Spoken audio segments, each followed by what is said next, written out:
Bismillahirrahmanirrahim. Alhamdulillahi rabbil alamin. Wa bihi nasta'in ala umur dunya wad din. Astaghfiruhu wa nastahdihi wa natubu ilaihi wa natawakkalu alaihi.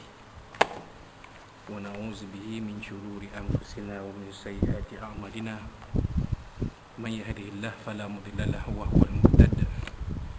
ومن يضلل فلن تجد له وليا مرشدا ولا هاديا له. أشهد أن لا إله إلا الله وحده لا شريك له وأشهد أن سيدنا محمدا عبده ورسوله. اللهم صل وسلم وبارك على هذا النبي الكريم سيدنا وحبيبنا وشفيعنا وزهرنا ومولانا محمد المصطفى وعلى آله وصحبه ومن دعا بدعوته تمسك بسنته وجاهد في سبيل الله إلى يوم الدين. رب اشرح لي صدري ويسر لي أمري واحلل عقدة من لساني يفقهوا قولي. سبحانك لا علم لنا إلا ما علمتنا إنك أنت العليم الحكيم ولا حول ولا قوة إلا بالله العظيم. اللهم افتح علينا حكمتك وانشر علينا من خزائن رحمتك يا أرحم الراحمين.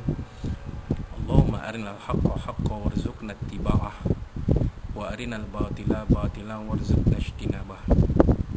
قال الله سبحانه وتعالى في كتابه العزيز: أعوذ بالله من الشيطان الرجيم. بسم الله الرحمن الرحيم. تبت يدا أبي لهب وتب ما أغنى عنه ماله وما كسب سيصلى نارا ذات لهب وامرأته حمالة الحطب في جيدها حبل من مسد. صدق الله العظيم. قال نبينا سيدنا محمد صلى الله عليه وسلم: خيركم من تعلم القرآن وعلمه أو كما قال صدق Rasulullah sallallahu alaihi wasallam. Tuan-tuan puan-puan muslim-muslimat sekalian rahimakumullah. Assalamualaikum warahmatullahi wabarakatuh. Amma ba'd. Alhamdulillah thumma alhamdulillah.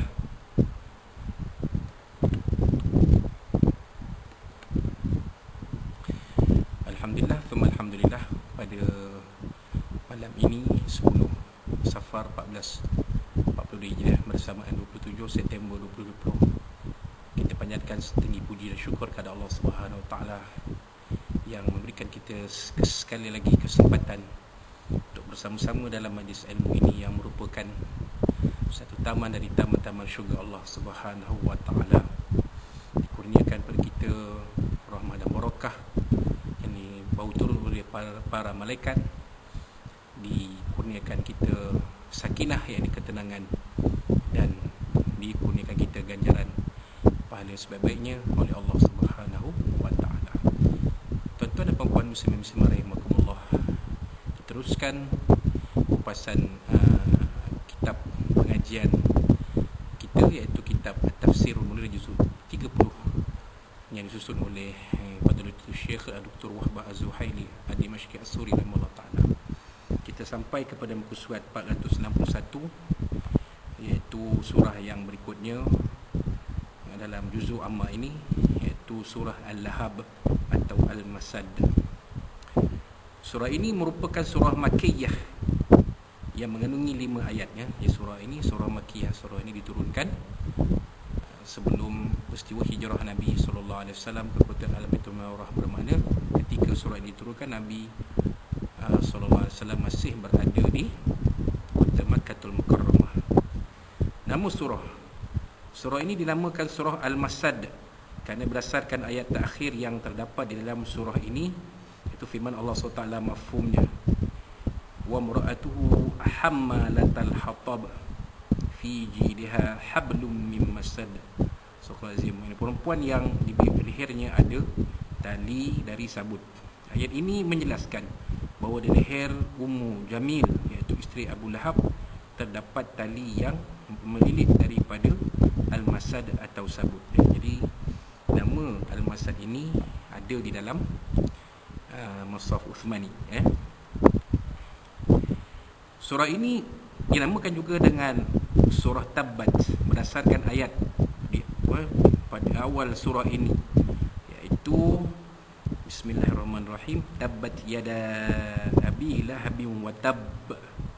Surah Azim, mafhumnya celakalah kedua tangan Abu Lahab dan sesungguhnya dia memang celaka dan rugi. Ayat ini menjelaskan bahawa rugi dan binasalah kedua tangan Abu Lahab. Surah ini dinamakan juga surah Abu Lahab atau surah Al-Lahab, tetapi yang api yang berkobar-kobar. Maknanya api yang berkobar-kobar. Kaitan surah dengan surah sebelumnya, di sini terdapat semacam penampilan yang bertentangan di antara surah ini dengan surah An-Nasr sebelumnya. Dalam surah An-Nasr, Allah Subhanahu Wa Taala menyebut mengenai balasan orang yang patuh kepadanya ialah kemenangan, kejayaan menakluk dan membuka kota Mekah serta kemenangan di dunia, di samping ganjaran pahala yang lumayan di akhirat. Maka dalam surah ini Allah SWT menyebutkan balasan bagi golongan penderhaka yang mendapat kerugian di dunia dan azab yang pedih pada hari akhirat. Jadi kalau dilihat seolah-olahnya macam ada satu kontradiksi ataupun pertentangan, tapi sebenarnya Allah SWT susun begitu untuk manusia melihat siapa yang berjaya dalam perjuangan dalam kehidupan mereka di dunia, yang beruntung dalam kehidupan mereka di dunia, dan siapa yang celaka dan rugi kehidupannya di dalam dunia sampai ke akhirat. Wallahu alam. Kandungan surah Makkiyah ini mengandungi perbahasan menyeluruh tentang nasib Abu Lahab. Abdul Uzza bin Abdul Muttalib, bapa saudara Nabi SAW. Surah ini juga menyentuh tentang nasib isterinya yang bernama Ummu Jamil, Arwa binti Harb bin Umayyah, yang juga merupakan saudara perempuan Abu Sufyan. Surah ini memaparkan kemusnahan dan nasib malang Abu Lahab yang menjadi musuh Allah SWT dan musuh Rasulullah SAW di dunia. Abu Lahab dicampakkan ke dalam neraka Jahannam sebagai balasan kerana sentiasa menyakiti dan memusuhi Nabi SAW. Beliau sentiasa menghalang manusia daripada beriman kepada Allah SWT dan Rasulnya. Begitu juga isterinya yang bersekongkol dengannya turut mendapat azab pedih daripada Allah SWT. Beliau menjadi pembantu setia kepada suaminya di dalam mengekalkan kekufuran dan permusuhan terhadap Islam, Nabi SAW dan para sahabat baginda radhiyallahu anhum. Pada hari kiamat dia akan turut menjadi pembantu menambahkan azab yang pedih terhadap suaminya di dalam neraka Jahannam. Jadi itulah kandungan surah yang ringkas ini menyebut secara spesifik ataupun secara khusus tentang Abu Lahab dan isterinya. Cuma nama Abu Lahab itu diabadikan di dalam Al-Quran, khusus di dalam surah ini. Bermakna Abu Lahab ini memanglah Allah SWT sudah cop dia masuk ke dalam neraka Allah, wa'alaikumsalam, pada kita. Sebab turun surah, menurut Abdullah bin Abbas radhiyallahu anhu, seperti yang sabit diriwayatkan oleh Imam Bukhari, Muslim dan lain-lain lagi, bahawa ketika diturunkan ayat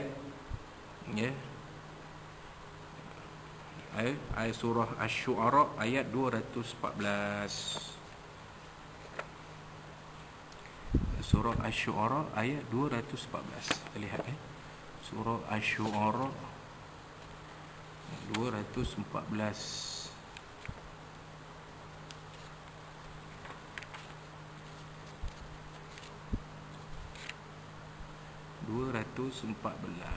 Ada dia 214.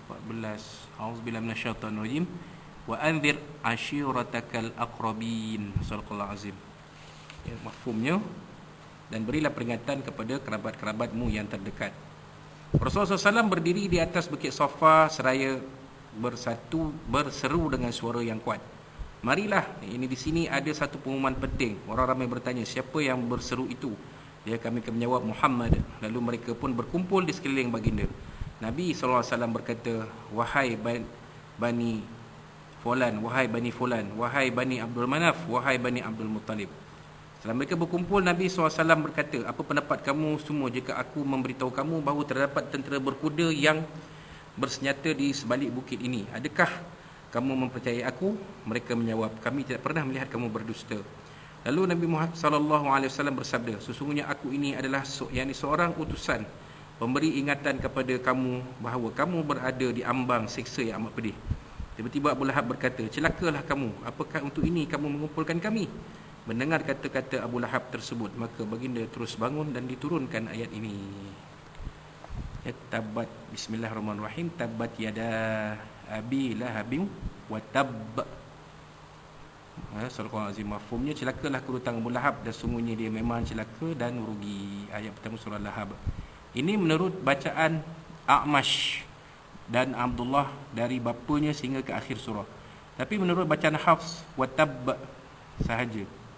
Tabbat yada abi lahabin wa tabb. Tabbat yada abi lahabin wa qad tabb. Tapi menurut bacaan Hafs ialah wa tabb sahaja. Bacaan pertama bermakna doa buruk kepada Abu Lahab, manakala bacaan kedua Hafs bermakna pemberitahu saja. Wallahu a'lam. Ini adalah dari segi qiraat al-Quran. Jadi kita ambillah apa yang ada di dalam mushaf. Dalam mushaf Utsmani memang ditulis tabbat yada abi lahabin wa tabb. Tariq al-Muharibi pula menceritakan, ketika kami berada di pusat Di Al-Majaz, saya ternampak seorang lelaki separuh umur berkata, wahai saudara-saudara sekalian, ucapkanlah tiada Tuhan melainkan Allah, kelak kamu akan berjaya. Yang tiba-tiba saya nampak seorang lelaki melempar sesuatu kepadanya dari belakang sehingga betis dan tumitnya berdarah.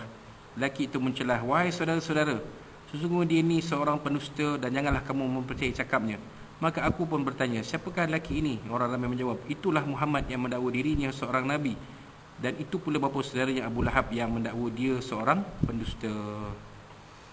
Wallahu a'lam. Itu kisahnya begitu. Jadi seterusnya kita masuk kepada terjemahan harfiah, hukum tajwid dan terjemahan harfiah surah Al-Masad ini atau surah Al-Lahab ini. Bismillahirrahmanirrahim. Tabbat yada abi lahabin wa tabb.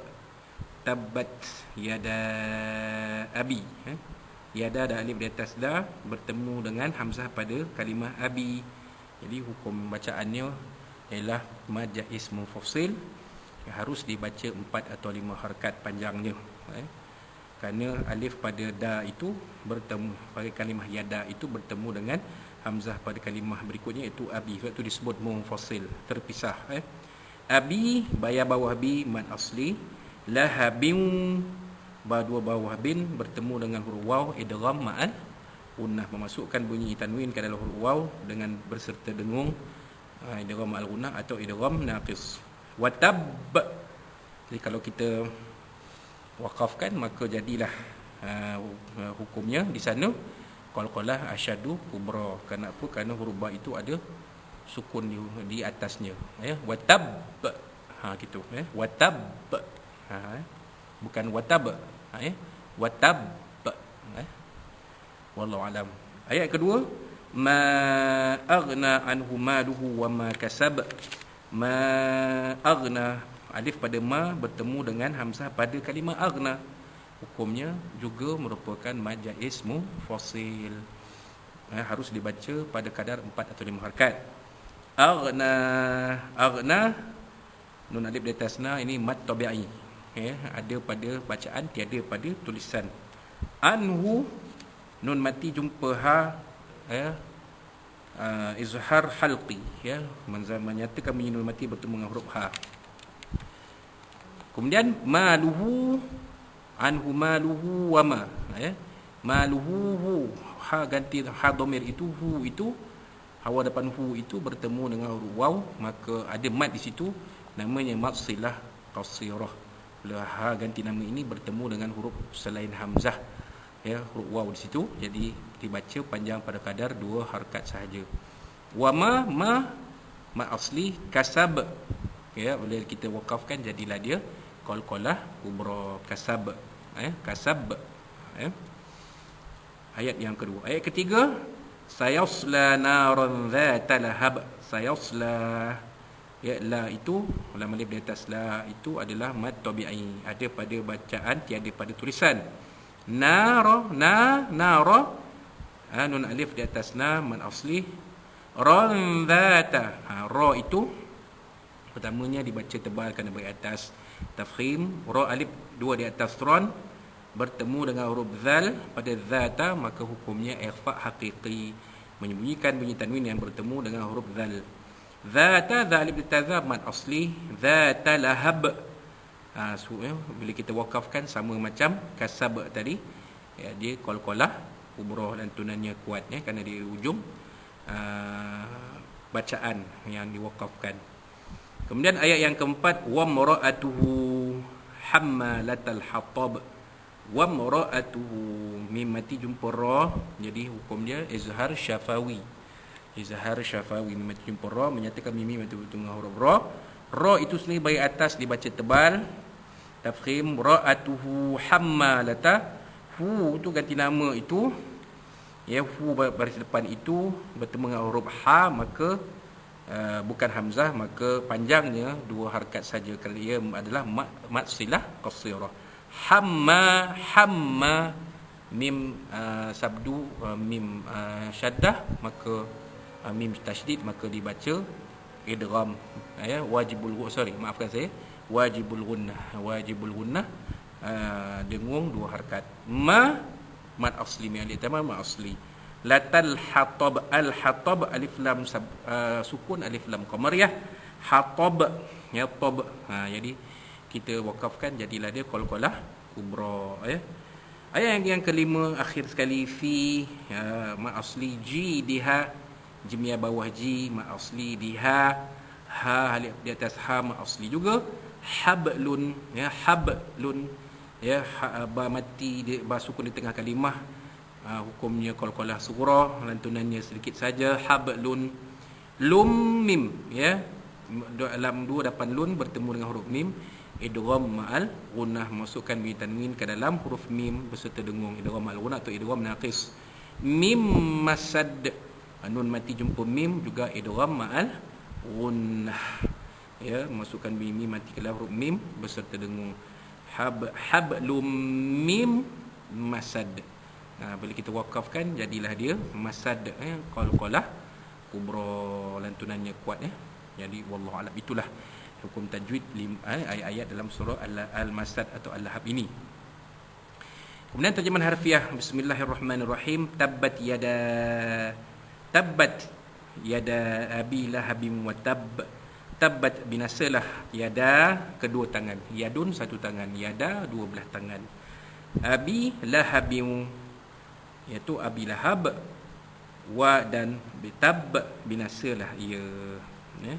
Ayat kedua, ma tidak aghna, memberi faedah. Jadi ma di sini adalah ma nafi, dia bukan ma mausul, bukan, ya, atau bukan, ini ma nafi di sini, ataupun ma istifham, bukan, ya. Ini ma nafi namanya. Ma tidak, aghna memberi faedah, anhu kepadanya, maluhu hartanya, wa dan ma apa yang, di sini ma mausul, apa yang, kasab dia usahakan, jadi balik ma itu balik kepada kasab, perbuatan, silah kepada isim mausul itu, aidnya balik kepada ma itu sendiri, wallahu alam. Baik, ayat yang ketiga, sayaslah, akan masuk ia, sin itu saufa, yasla, akan, sayasla, akan masuk ia, Abu Lahab, nara, di dalam neraka, zata, yang mempunyai lahab, api yang nyala, api yang, neraka yang apinya bernyala-nyala. Ayat keempat, wa dan imra'atuhu, isterinya. Imra'atun ni perempuan, tapi di sini boleh diterjemah sebagai isteri, wa imra'atuhu, isterinya, ya, hu itu balik pada Abu Lahab. Hammalata, pembawa hatab, kayu api. Wa mura'atuhu, sedangkan isterinya adalah pembawa kayu api, boleh juga diterjemah macam tu, ya. Wa mura'atuhu hammalatal hatab, membawa kayu api. Ayat yang kelima, fi dan fi di Jidiha, lehernya. Hablun, ada tali. Mim, dari masad, sabut. Itu dia tuan-tuan. Jadi ini senario yang akan dilihat nanti di neraka Allah Subhanahu Wa Taala tentang Abu Lahab dan isterinya. Ya, jadi itu dia hukum tajwid dan terjemahan harfiah untuk surah Al-Masad atau Allah atau surah Al-Lahab ini. Baik, kita pergi kepada tafsir ulasan. Firman di bawah tajuk balasan Allah terhadap Abu Lahab dan isterinya. Firman Allah Subhanahu Wa Taala, a'udzubillahi minasyaitonir rajim. Bismillahirrahmanirrahim. Tabbat yada abi lahabin wa tabb. Pertama, celakalah kedua tangan Abu Lahab dan sesungguhnya dia memang celaka dan rugi. Ma aghna anhu maluhu wa ma kasab. Kedua harta bendanya dan apa yang ia usahakan tidak sedikit pun memberi faedah. Sayasla naran dzata lahab. Ketika kelak dia akan masuk dalam api yang bergelojak. Wa mar'atuhu hammalatal hatab, dan ini begitu juga isterinya pembawa kayu bakar, ini penyebar fitnah. Fi jidiha hablum min masad. Kelima, yang di lehernya ada tali dari sabut. Baik, tafsir dan huraian. Firman Allah SWT, ya, Bismillahirrahmanirrahim. Tabbat yada abi lahabin wa tab. Surah Azim. Mafhumnya, celakalah kedua tangan Abu Lahab dan sungguhnya dia memang celaka dan rugi. Maksudnya, binasalah tangan Abu Lahab, rugi dan sia-sia sahajalah segala usahanya. Ungkapan ini secara majas membawa maksud pemberitahuan tentang kerugian dan kecelakaan Abu Lahab. Dalam masa yang sama, ia juga merupakan satu doa kepada Abu Lahab supaya ditimpa kecelakaan dan kebinasaan. Kemudian Allah SWT berfirman, watab, mafhumnya sesungguhnya Abu Lahab memang celaka. Pengumuman ini datang daripada Allah Subhanahu Wa Taala sendiri, dan dia memang pasti rugi di dunia dan rugi di akhirat. Mana Allah Taala syab lah. Dah cop dah Abu Lahab ni, tak boleh buat apalah. Abu Lahab seperti yang diketahui merupakan bapa saudara Nabi SAW. Namanya ialah Abdul Uzza bin Abdul Muttalib. Beliau merupakan seorang yang kerap menyakiti Nabi SAW, memusuhi baginda dan sentiasa menghina Rasulullah SAW dan agama Islam. Seterusnya Allah SWT menceritakan keadaan Abu Lahab di masa lampau menerusi ayat yang berikutnya. Apa dia tuan-tuan? Ma aghna anhu maluhu wa ma kasab. Surah Azim. Harta bendanya dan apa yang dia usahakan tidak sedikit pun memberi faedah. Ayat kedua. Harta bendanya tidak akan dapat menyelamatkannya dia pada hari kiamat kelak. Segala apa yang diusahakan, keuntungan yang diraih, pangkat kebesaran dan anak pinaknya tidak mampu menghalang kebinasaan serta azab Allah SWT yang pasti menimpanya. Ini disebabkan perbuatan Abu Lahab yang begitu keras memusuhi Nabi SAW dan menghalang orang lain untuk beriman kepada Allah SWT. Pelakuan Abu Lahab juga sentiasa menjadi batu penghalang kepada usaha dakwah yang Nabi SAW lakukan di Mekah, dan beliau adalah orang yang sentiasa mendustai kata-kata Nabi SAW. Jadi keras betul perbuatan Abu Lahab ini. Pada peringkat ayat diturunkan, kekerasan itu lebih daripada pemimpin Quraisy yang lain. Imam Ahmad meriwayatkan daripada Rabi'ah ibnu Ubad daripada Bani Ad-Dail, seorang Arab jahiliah tetapi telah memeluk agama Islam, yang berkata, aku pernah melihat Nabi SAW pada zaman jahiliah di pasar Zi Majaz. Pada masa itu baginda bersabda, wahai manusia, katakanlah tiada Tuhan melainkan Allah SWT, niscaya kamu akan mendapat kejayaan. Mendengar ucapan Nabi SAW, orang ramai pun berkumpul dan mengelilingi baginda. Tiba-tiba dari belakangnya muncul seorang lelaki yang putih mukanya tetapi juling, dan kedua mata hitamnya yang bergelang, mencelah sambil berkata, sesungguhnya dia ini Muhammad, penganut ajaran sesat dan seorang pendusta. Dia terus mengikuti Nabi di mana saja Nabi baginda pergi. Maka aku pun bertanya tentang latar belakang orang tersebut.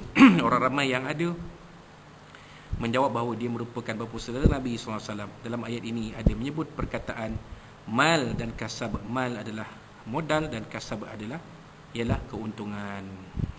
Jadi harta benda sama ada modal atau keuntungan tidak memberi manfaat apa-apa kepada Abu Lahab. Ayat kedua dalam surah ini terdapat dua perkara penting yang disebutkan oleh Allah SWT berkaitan dengan Abu Lahab, iaitu harta dan usahanya, kasab. Perbezaan antara keduanya ialah harta menunjukkan kepada segala harta benda yang bersifat material yang menjadi modal asal penjagaan, manakala usaha yang kasab menunjukkan kepada untung yang dapat diraih dengan modal berkenaan.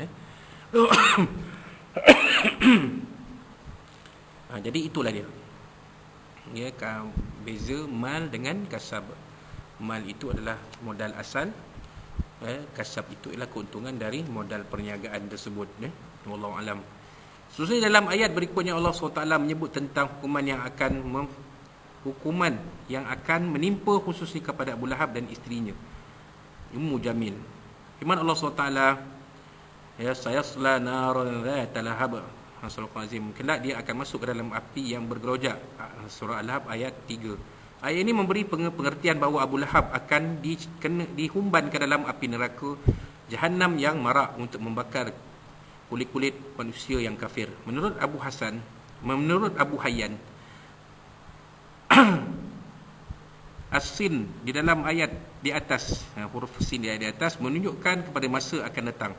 Meskipun masa yang dijanjikan itu masih jauh dan tidak pasti, namun ia merupakan janji buruk kepada manusia yang pasti akan dilaksanakan dalam bentuk hukuman yang dahsyat di akhirat kelak. Ya, Allah tak ada bagi janji dah siap kat situ, menggunakan perkataan daripada perkataan saufa, iaitu akan. Kemudian wa imra'atuhu hammalatal hatab, dan yang begitu juga isterinya pembawa kayu bakar, ini penyebar fitnah. Ayat 4 surah Al-Lahab ayat 4. Ayat ini memberi pengertian bahawa isteri Abu Lahab pasti akan menerima azab api neraka yang marak menyala. Isterinya ialah Ummu Jamil Arwah binti Harb, saudara perempuan Abu Sufyan. Dia merupakan seorang yang sentiasa menyakiti Nabi SAW dengan pelbagai cara. Di antaranya beliau akan membawa duri-duri dan batang kayu berduri untuk dibuang pada waktu malam di jalan yang sering dilalui oleh Nabi SAW. Tujuannya tidak lain hanyalah untuk menyakiti Nabi SAW.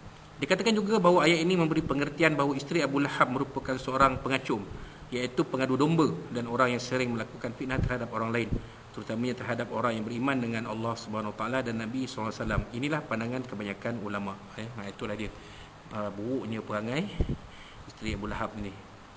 Menurut Abu Hayyan, zahir ayat ini menunjukkan bahawa isteri Abu Lahab merupakan seorang pembawa kayu yang berduri untuk diletakkan di sepanjang jalan yang biasa dilalui oleh Nabi SAW dan sahabat baginda radhiyallahu anhum agar menyakiti mereka. Oleh yang demikian, ayat ini diturunkan oleh Allah SWT untuk mencela perbuatan isteri Abu Lahab tersebut. Ini ia diberi gelaran oleh Allah sebagai wanita pembawa kayu api.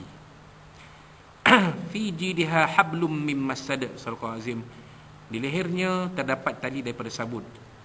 Surah Al-Lahab ayat 5. Ayat ini memberi pengertian bahawa di leher isteri Abu Lahab terdapat tali yang melilit diperbuat daripada sabut yang akan memudahkan api untuk membakar dirinya. Sesungguhnya Allah SWT menggambarkan keadaan azab yang menimpa di neraka Jahannam sama seperti gambaran perbuatan kejinya semasa di dunia, dengan cecah kayu yang berduri yang terikat dengan tali sabut di leher dan diletakkan di jalan yang sering lalu oleh Nabi SAW dengan tujuan untuk menyakiti baginda. Oleh demikian, setiap kesalahan tersebut akan dibalas di akhirat setimpal dengan perbuatannya. Gambaran yang didatangkan oleh Allah SWT kepada isteri Abu Lahab tersebut sebagai perempuan pembawa kayu adalah satu penghinaan terhadapnya dan juga kepada suaminya. Itu dia. Ketika Ummu Jamil mendengar surah ini, maka beliau pun terus menemui Abu Bakar radhiyallahu anhu di masjid. Pada ketika itu Rasulullah SAW ada bersama Abu Bakar radhiyallahu anhu. Ketika Ummu Jamil menemui Abu Bakar radhiyallahu anhu, dia menggenggam batu untuk menyakiti Nabi SAW. Ummu Jamil berkata kepada Abu Bakar, "Aku dapat tahu sahabatmu Muhammad telah mencerca aku. Pasti aku tangankan dia." Pada masa itu Allah SWT menutup pandangan Ummu Jamil. Beliau tidak nampak Nabi SAW yang berada bersama Abu Bakar radhiyallahu anhu. Diriwayatkan bahawa Abu Bakar radhiyallahu anhu bertanya kepada Ummu Jamil, "Adakah kamu melihat sesiapa bersamaku?" Beliau menjawab, "Adakah kamu ingin mempermainkan aku? Aku tidak nampak sesiapa pun selain kamu." Jadi tak nampak, Allah Ta'ala jadikan Ummu Jamil tak nampak Nabi. Wahai Nabi duduk sebelah Sayyidina Abu Bakar radhiyallahu anhu.